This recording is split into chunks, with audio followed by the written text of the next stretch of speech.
코로나19 통합 뉴스룸입니다. 코로나19 백신 접종이 다음 달부터는 일반 국민을 대상으로 시작됩니다. 정부는 자세한 계획은 다음 주 초에 밝힐 예정인데요. 65세 이상 국민 중에서도 고령층 접종을 우선 고려하고 있다고 밝혔습니다. 박민철 기자가 보도합니다.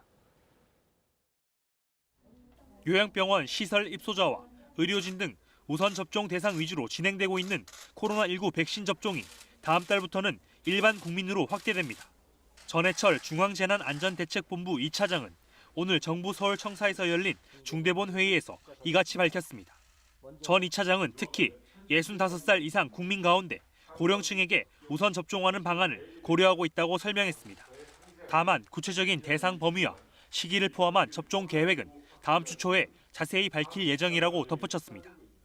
접종 대상자가 확정되는 다음 주부터는 시군구, 읍면, 동별로 대상자에 대한 동의 절차를 신속히 진행하겠습니다.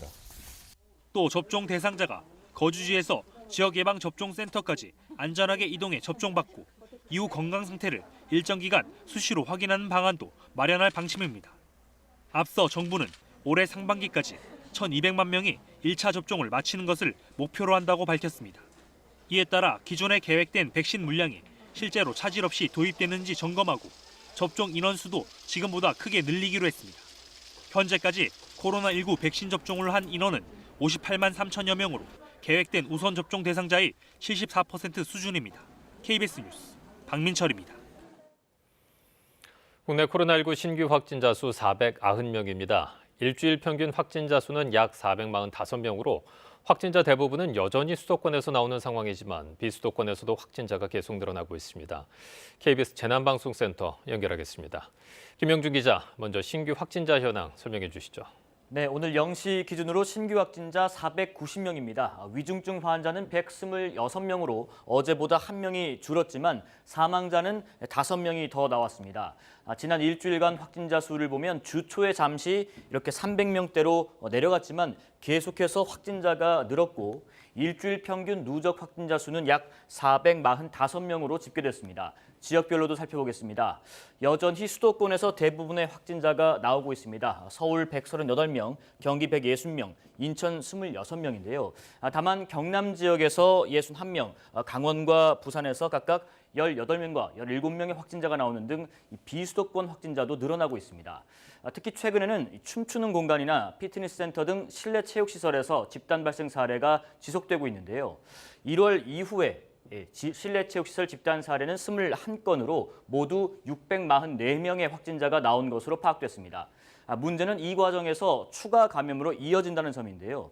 대표적으로 전북 전주의 피트니스 센터 관련 감염의 경우 운동시설 종사자와 이용자가 감염된 후에 그 가족과 지인 그리고 주점 방문자까지 전파가 이어지면서 모두 79명의 확진자가 나오기도 했습니다.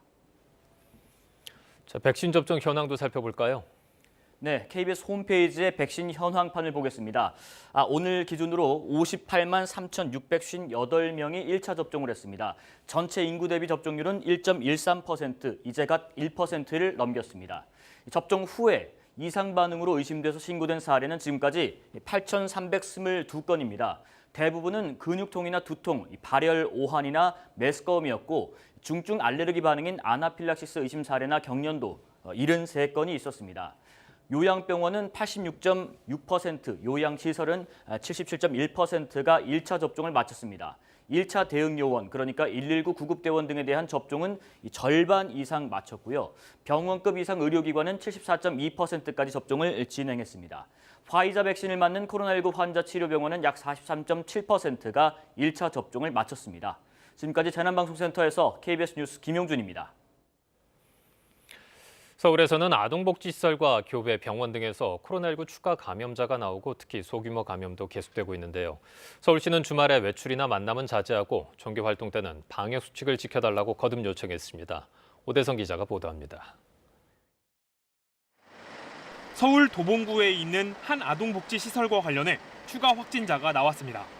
이 시설 관계자의 가족이 지난 9일 처음 확진된 후 시설 내로 감염이 전파됐는데 어제 직원 등 6명이 추가 확진 판정을 받았습니다.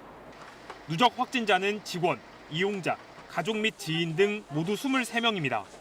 앞서 역학조사에서 환기, 손소독, 마스크 착용 등 방역 수칙은 잘 지켜졌지만 아동과 지도교사가 1시간 이상 머물며 함께 간식을 먹고 활동해 감염이 전파된 걸로 파악됐습니다. 해당 시설엔 일시 폐쇄 명령이 내려졌고 심층 역학조사가 진행 중입니다. 성동구 소재 교회에서도 지난 8일 교인 1명이 처음 확진된 후 어제는 5명이 추가 감염돼 가족 등을 포함한 누적 확진자가 모두 20명으로 늘었습니다. 앞서 역학조사에서 인원수 제한, QR 체크, 마스크 착용 등 교회 내 방역 수칙은 지켰지만 예배 후 일부 교인들이 식당, 카페 등에서 여러 차례 소모임을 했던 걸로 파악됐습니다. 서울시는 소독과 함께 교회 방문자를 대상으로 검사를 진행하고 있다고 밝혔습니다. 이외에도 동대문구 소재 병원, 강동구 소재 고등학교 등에서 추가 감염이 이어졌습니다. 또 소규모 접촉에 따른 확진, 감염 경로가 파악되지 않는 경우도 끊이지 않으면서 서울 지역 신규 확진자는 140명을 기록했습니다. 지난 1월 중순 이후 일부 날을 제외하면 2달 내내 하루 100명대 신규 확진자가 줄곧 이어지고 있습니다. 서울시는 확진자 규모가 줄지 않는 상황에서 봄철 여행과 각종 활동의 증가로 일상 감염 위험이 높아지고 있다고 밝혔습니다. 이에 따라 주말 사이 불필요한 외출이나 모임은 자제해달라고 요청했습니다. 또 거리두기 2단계에서 좌석수의 20% 이내로 가능한 종교 활동 때에도 방역 수칙을 지키고 종교시설이 주관하는 모임이나 식사는 금지된 만큼 협조해줄 것을 요청했습니다. KBS 뉴스 오대성입니다. 경남에서는 진주에 목욕탕 관련 집단 감염이 확산되고 있습니다. 목욕탕 이용자에 이어 가족과 접촉자로 연쇄 감염이 이어져 누적 확진자가 130여 명으로 늘었는데요. 진주시는 오늘부터 사회적 거리두기를 2단계로 상향했습니다. 차주아 기자가 보도합니다. 오늘 경상남도가 발표한 코로나19 추가 확진자는 55명입니다. 진주시 45명, 남해군 6명, 거제시 2명, 창원시와 의령군이 각각 1명씩입니다. 이 가운데 진주에서 파로스 헬스사우나 관련 확진자 40명이 추가됐습니다. 어제까지 목욕탕 이용객과 종사자 등을 중심으로 확진자 90여 명이 확인됐는데 이들의 가족과 접촉자를 검사해 추가 확진자가 나온 겁니다. 이로써 현재까지 누적 확진자는 나흘 만에 132명으로 늘었습니다. 진주시는 오늘부터 목욕탕 관련 집단 감염 수습 TF팀을 꾸려 상황반과 방역조사반, 현장 대응반 등 5개 반을 운영합니다. 또 해당 목욕탕에 대한 전수조사 기간을 지난달 26일부터 지난 10일까지로 확대해 모든 이용자에 대해 검사를 당부했습니다. 진주시는 오늘부터 오는 28일까지 사회적 거리두기를 2단계로 상향하고 목욕장업에 대해 오는 26일까지 집합금지 행정명령을 내렸습니다. 2주간 타 지역 방문 및 관내 이동을 최대한 자제해 주실 것을 간곡히 부탁드립니다. 전 시민 무료 신속 선제 검사를 재시행하겠습니다. 경상남도 방역당국은 목욕탕을 대상으로 이용자 증상 확인을 의무화해 발열 등이 확인되면 입장을 금지하고 전자출입 명부를 이용하라고 강력하게 권고했습니다. KBS 뉴스 차주아입니다. 코로나19 백신 접종과 관련해서 유럽에서는 백신 접종 후 혈전이 생겼다는 사례가 남아 오스트리아의 경우 백신 일부의 사용을 일시 중단했는데요. 오늘 오후 정부 브리핑에선 이 부분에 대한 설명이 집중적으로 이루어졌습니다. 우선 그 1년 번에 백신이 수입된 적은 없고 백신 접종 후 혈전 문제가 있었다는 신고도 없었다고 정부는 밝혔는데요. 브리핑 내용 들어보겠습니다. 접종 현황과 관련해서는 지난 2월 26일 첫 접종을 시작한 이래로 지난 2주일간 약 58만여 명이 접종을 받았습니다. 이는 1차 접종 대상자의 73.7%가 완료된 상황으로 주말을 제외하고 주중을 보면 하루 평균 약 5만 7천여 명이 접종을 받으셨습니다. 최근 접종 받은 분들의 접종 후기를 들어보면 접종 후 나타나는 증상이 특히 면역 반응이 활발한 젊은 층에서 근육통, 발열 등의 증상이 상당수 나타나서 힘들었다고 말씀하시는 분들이 계십니다. 이러한 증상들은 다행히 접종 후 2, 3일이 지나면 증상이 없어지는 것으로 알고 있는데 접종 후에 혹시 불편한 증상이 있으시면 타이레놀과 같은 소염 효과가 없는 해열 진통제를 복용하시는 게 적절하실 것 같습니다. 또 예방접종 후에는 적절한 휴식과 증상 관리를 할 수 있도록 기관에서도 배려해 주시기를 부탁드립니다. 이상 반응 신고와 피해 조사와 관련해서 말씀드리면 예방접종 후 신고된 사망 사례 15건 중 8건에 대해서는 지난주에 시도 신속 대응팀 검토 및 피해조사반 전문가 평가 결과가 있었고, 이에 따라 이 8건에 대해서는 접종 후 이상 반응과 사망과의 인과성은 인정되기 어렵다라고 잠정 결론이 나왔다라는 부분들을 지난 월요일 날 보고를 한번 드린 바가 있습니다. 최근 유럽의 일부 국가에서 발생하고 있는 아스트라제네카 백신 접종 일시 중단 동향에 대해서 말씀드리겠습니다. 다행히 우리나라에서는 유럽에서 신고된 1년 번호의 백신이 수입된 바가 없으며 현재까지 접종을 하신 58만여 명 중에서 백신 접종 후에 혈전, 색전증 등 유사한 이상 반응으로 신고된 사례는 현재까지는 없습니다. 다만 유럽의 일부 국가들에서 아스트라제네카 백신 또는 해당 1년 번호의 백신에 대해 당분간 접종을 중단하는 결정을 한 바 있지만 유럽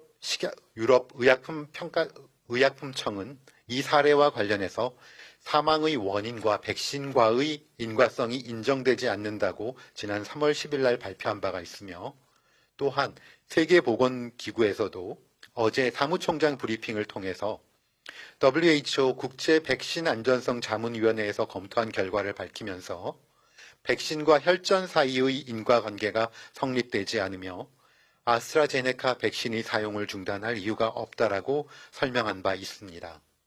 아울러 세계보건기구에서는 현재 전 세계적으로 약 3억 350만 회 이상의 예방접종이 진행되었지만 백신으로 인한 사망자는 발견되지 않았다고 설명한 바 있으며, 이에 반해서 코로나 감염으로 인해 사망한 인구는 약 260만 명 이상이라고 얘기하였습니다. 백신 접종 여부를 결정하는 것은 개인의 자율적인 선택입니다. 하지만 예방접종은 나의 건강을 지키고 고위험군과 예방접종을 받지 못한 이웃과 사회의 건강까지 보호해 나갈 수 있는, 그리고 우리의 일상 회복을 앞당기는 가장 확실한 수단이라는 점을 다시 한번 말씀드립니다. 세계보건기구 WHO가 현지 시간으로 어제 얀센이 개발한 코로나19 백신에 대한 긴급 사용을 승인했습니다. WHO는 성명에서 이같이 밝히고, 임상시험의 풍부한 자료는 해당 백신이 고령층에도 효과가 있음을 보여준다고 전했습니다. 앞서 승인받은 백신들과 달리 얀센 백신은 한 번만 접종받아도 됩니다. WHO는 국제 백신 프로젝트인 코백스 퍼실리티를 위해 얀센 백신 5억 회분을 예약했다고 밝혔습니다. 다음 소식입니다. 어제 이어 오늘도 LH 직원 1명이 숨진 채 발견됐습니다. 경찰은 이 직원이 부동산 투기를 했다는 첩보를 입수했지만 사망 전 접촉한 사실은 없다고 설명했습니다. 장덕수 기자가 보도합니다. 오늘 오전 10시쯤 경기도 파주시 삼박리의 한 컨테이너에서 50대 LH 직원 A씨가 숨진 채 발견됐습니다. 본인이 산 땅에 마련된 컨테이너였고 유서는 발견되지 않았습니다. 다만 오늘 아침 가족들에게 미안하다는 내용의 문자 메시지를 보낸 것으로 알려졌습니다. A씨는 LH 파주사업본부에서 근무 중이었고 어제도 정상적으로 출근했습니다. 경찰은 A씨가 이틀 전 정부가 발표한 투기 의혹 조사 대상인 LH 직원 20명에 포함되지 않았다고 설명했습니다. 다만 이틀 전 부동산 투기 관련 첩보가 접수돼 사실관계를 확인할 예정이었다고 말했습니다. 내사에 착수하진 않았고 사망 전까지 접촉하거나 연락한 적은 없다고 덧붙였습니다. 앞서 일부 언론에선 A씨가 동료와 함께 2016년부터 파주 삼박리 일대에 땅을 샀다고 보도했습니다. 이후 근처에 수도권 제2순환 고속도로 나들목과 산업단지 개발 계획이 발표돼 투기 의혹을 제기했습니다. 한편 어제 오전엔 경기도 성남시의 한 아파트에서 LH 전북 지역 본부장을 지낸 간부 한 명이 숨진 채 발견됐습니다. 이 간부는 국민들께 죄송하다며 현 상황의 책임을 통감한다는 내용의 유서를 남긴 것으로 전해졌습니다. KBS 뉴스 장덕수입니다. LH 직원들의 3기 신도시 투기 의혹과 관련해 대검찰청이 모레 관할 검찰청 전담 부장검사 회의를 개최합니다. 이번 회의에는 3기 신도시를 관할하는 검찰청의 부장검사 7명이 참석합니다. 대검 측은 부동산 투기 사범에 대한 엄정 대처 방안이 논의될 것이라고 밝혔습니다. 또 국가수사본부가 진행 중인 수사와 관련해 법리 검토와 영장 청구 등 지원 협력 방안이 중점 논의될 것으로 알려졌습니다. 대규모 개발 예정지에 농업회사법인을 세워 농지를 사들인 다음 개발 계획이 확정된 이후 땅을 쪼개 팔아 차익을 챙기는 사람들이 있습니다.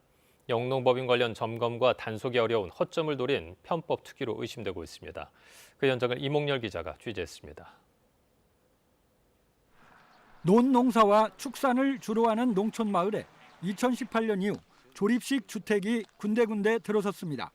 빈 주택들이 세워지고 불과 몇 개월 뒤인 2018년 8월 스마트 국가산단으로 지정됐습니다. 최근 LH직원 땅 투기가 공분을 사자 세종시에서도 그때 누군가 개발 정보를 빼내 투기한 것 아니냐 하는 의혹이 일고 있습니다. 세종시가 지역 공무원들이 당시 땅을 사고 팔았는지 전수조사에 나섰습니다.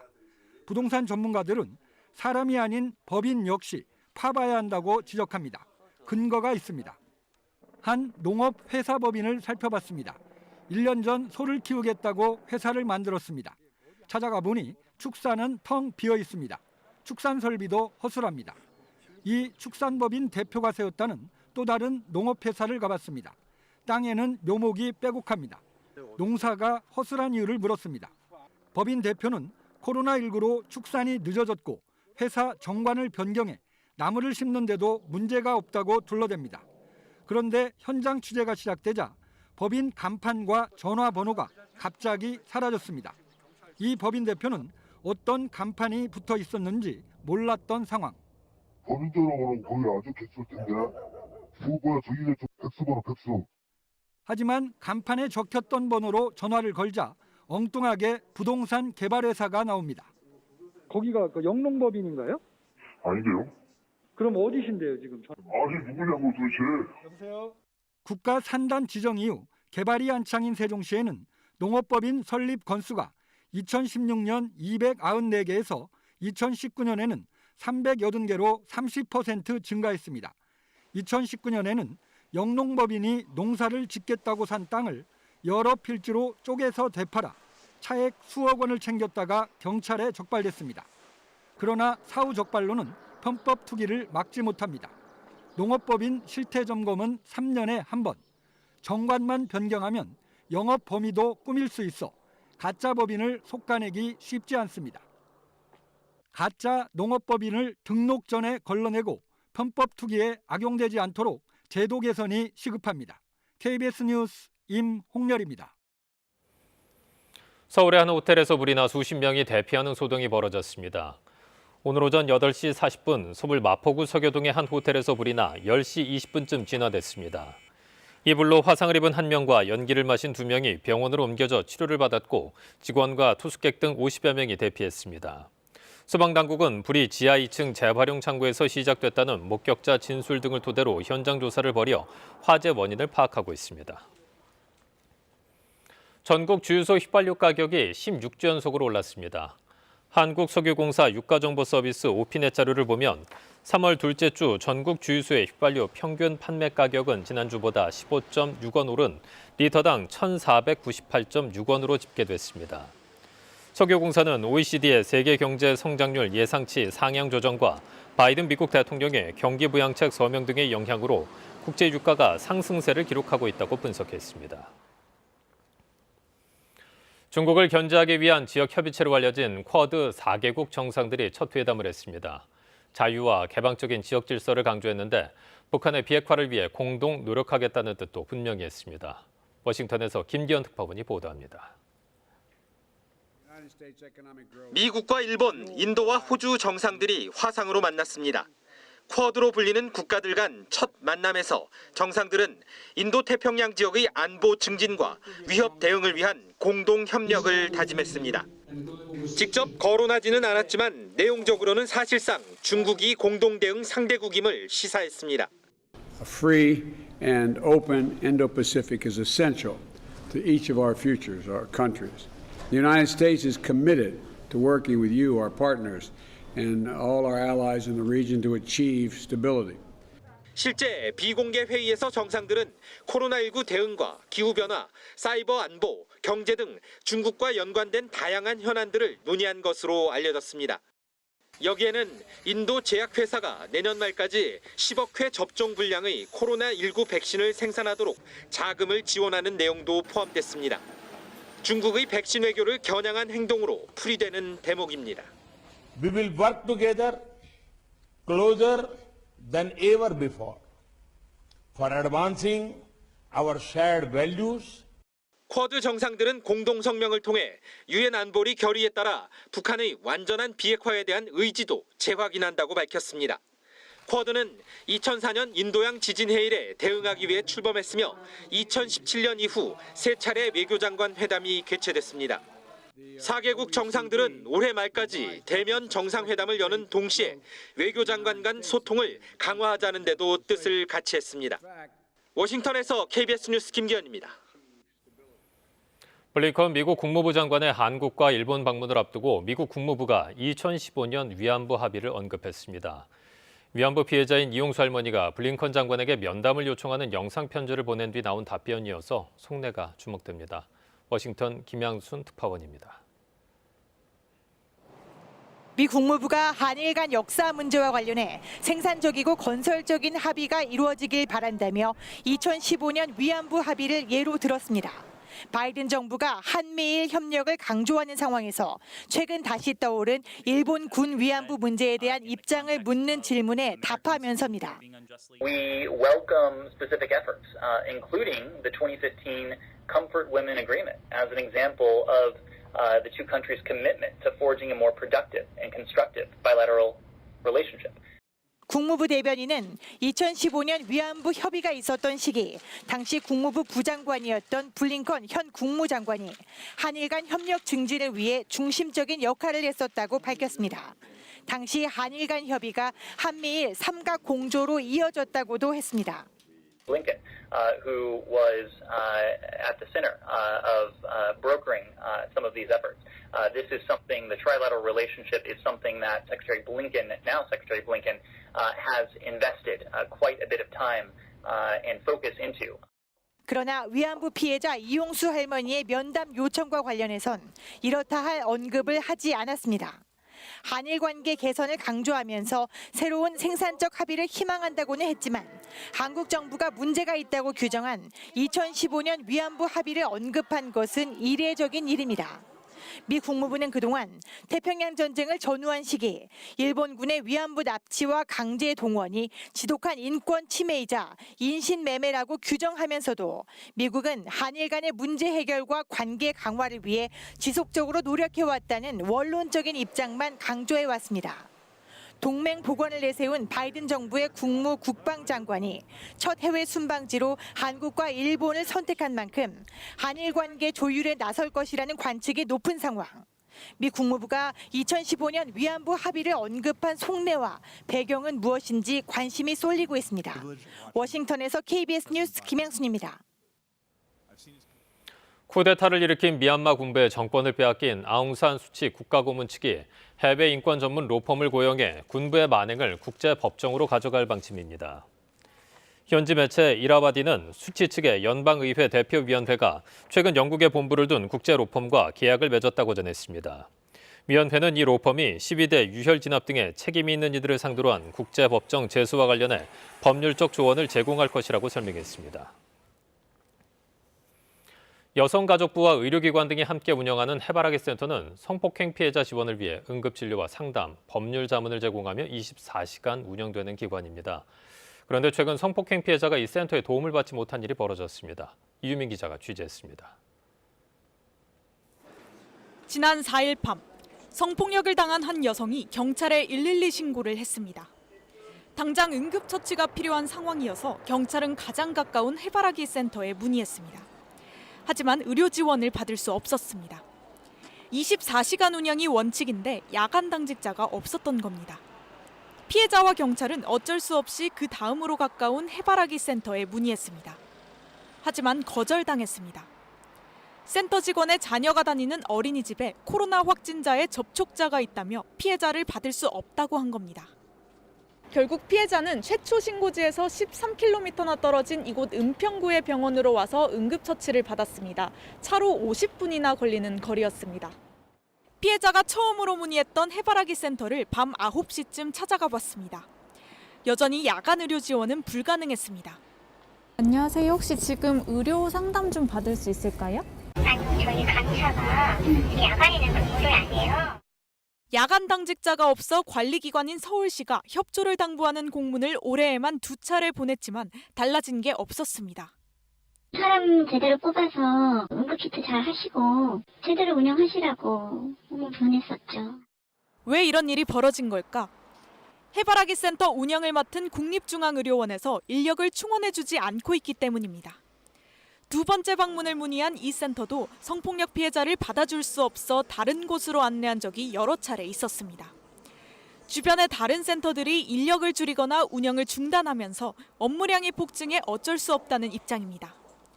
하지만 두 곳 모두 공식 홈페이지에선 상담사와 간호사, 여성경찰관이 24시간 근무 중이고 야간 진료가 가능하다고 고지하고 있습니다.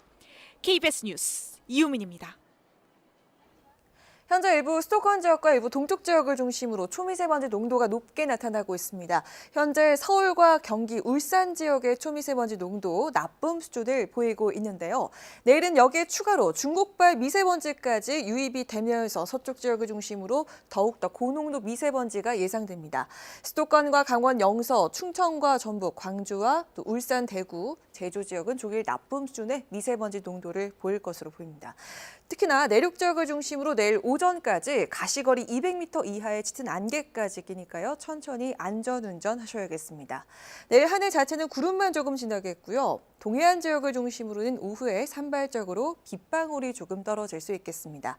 내일 아침 기온 서울과 대구가 4도 등으로 오늘보다 낮아질 것으로 예상됩니다. 하지만 한낮 기온 오늘보다 더욱더 크게 올라서 일교차가 크게 벌어지겠는데요.